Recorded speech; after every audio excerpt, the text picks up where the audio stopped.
Kondisi Pasar Maren Kota Tual, Provinsi Maluku, kian semrawut. Lapak pedagang sayur dan ikan menutup badan jalan. Apalagi ditambah arus lalu lintas dua arah yang makin meresahkan pengendara, karena badan jalan semakin sempit sehingga rentan tersenggol kendaraan lain.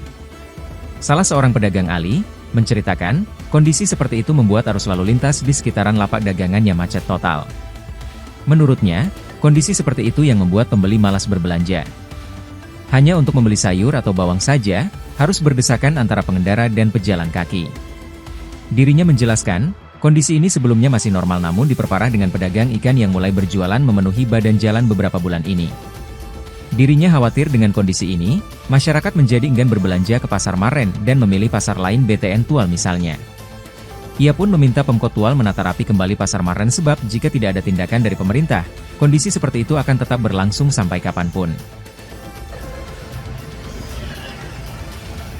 Download Tribun X sekarang, menghadirkan lokal menjadi Indonesia.